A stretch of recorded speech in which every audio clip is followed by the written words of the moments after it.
What's up, everybody, and welcome back to my channel. I listened to Teen Mom 2-star Kailyn Lowry's Coffee Convo podcast. It's her first podcast back after giving birth to her fourth son, Creed, so I figured she would have a lot of information to share with her audience about, the birth of this child and everything that's going on with Chris as well, because that entire situation is incredibly confusing. And lucky for me, she did open up quite a bit about the birthing process. So we're going to talk about that, how present Chris actually was, which was quite surprising to me, and a little tidbit before we even get into all of this. Her ex-husband, Javier Marroquin, apparently identifies as white. Anyway, let's get into what it is that she shared on her podcast. First of all, Kail talked about how she didn't know whether or not she wanted to keep the pregnancy because of how her situation with Chris was playing out at the time of conception. If you recall, Kail had a PFA out on Chris when she conceived their son, Creed. She had alleged that it was around this time that Chris had gotten physical with her. I believe there was something to do with choking going on at the time. And so she put that all aside to bang him on the kitchen countertop and become pregnant with Creed. And then she went, oh, this situation isn't very healthy, so I don't know if I want to bring a child into it.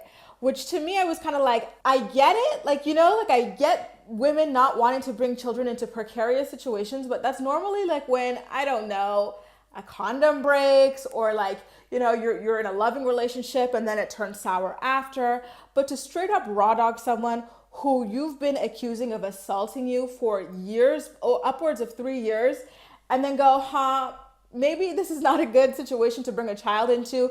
Maybe I should terminate this pregnancy. To me, is a little bit of a mind F-U-C-K, because I'm just so confused because the whole thing, you didn't even need to go through the trauma of considering whether or not to abort, because abortions are a really heavy decision for people. And I imagine that shakes her up and she probably feels some kind of way about, that airing in her story on the upcoming season of the show. But all of that could have been avoided by just following the PFA guidelines, which was to stay away from Chris freaking Lopez, girl.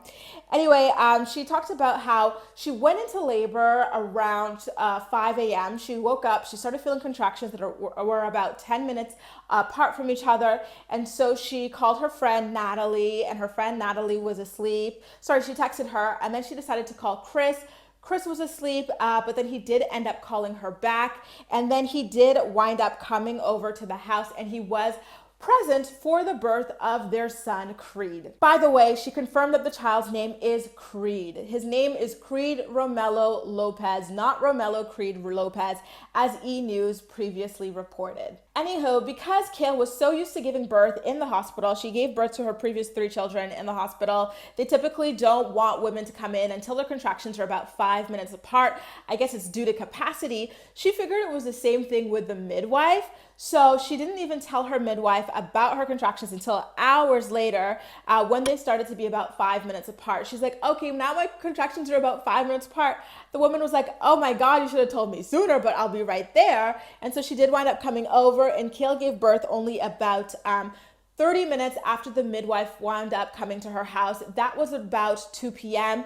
And someone had given her a gift. I don't know if it was Chris or someone else, but Chris had put it on the bed because she wanted to push to give birth on the bed. And it was a shower curtain so that it would be a lot easier to clean up, all the fluids and stuff that come out with the baby afterwards. And so, she talked about how in some respects having a home birth was a lot more comforting than doing it in a hospital, because in a hospital it's kind of like you're chained or confined to a bed. You're getting all these IVs and stuff that you don't, if you don't do your research, you don't know what it is that they're putting in you, et cetera, et cetera.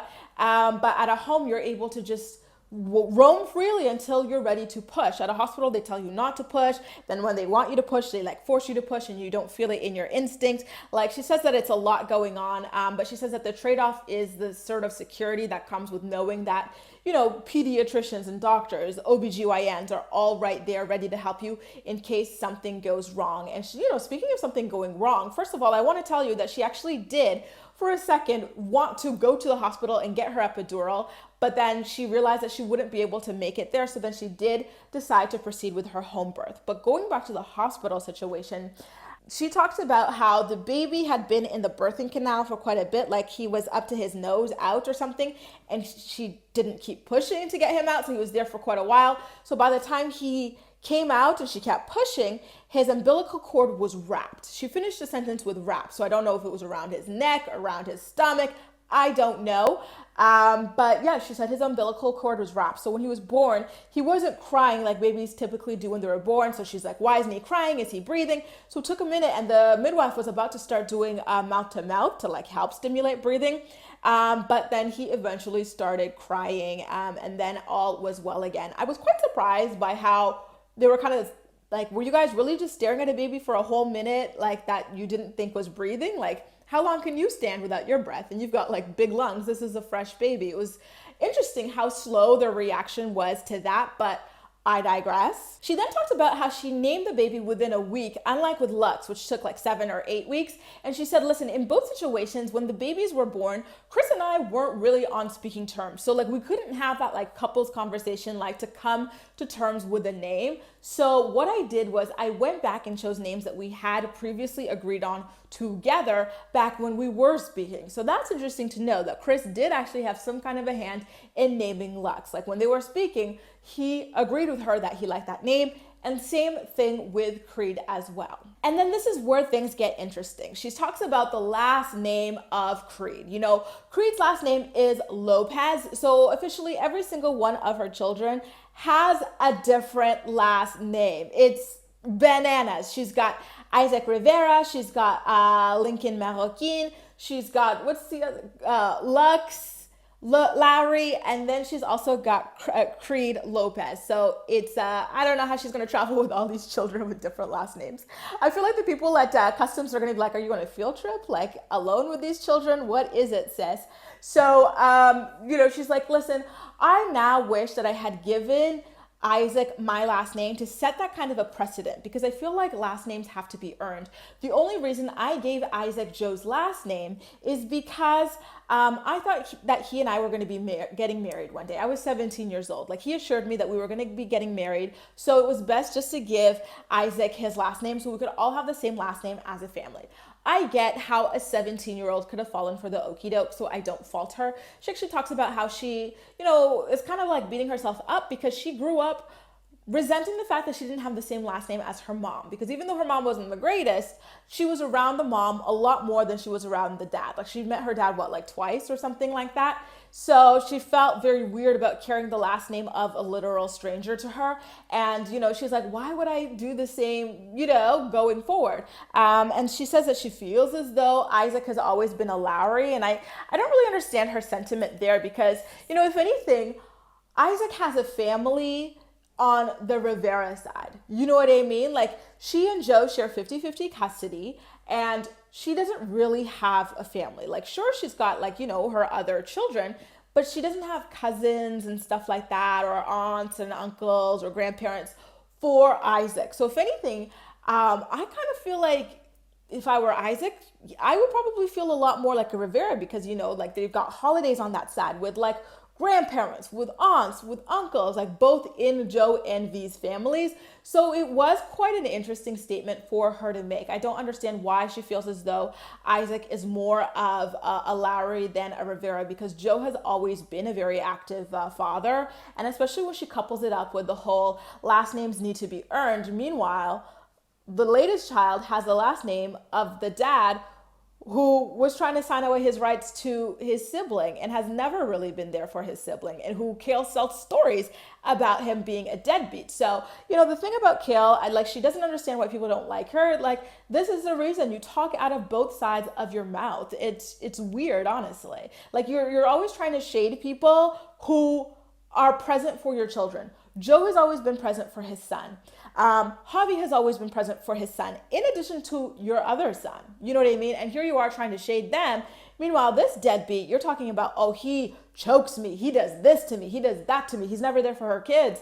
Let me slap a last name for him. Like, what is it with her? She says that if she had given Isaac her last name, then Chris would have understood her giving both of their sons her last name, or at least hyphenating them. And she says that she's not counting Lincoln in the whole thing because when she had Lincoln, she was married to his dad, Javi. And so she already, had taken Javi's last name, I believe, or she felt like it was more of a family unit that way.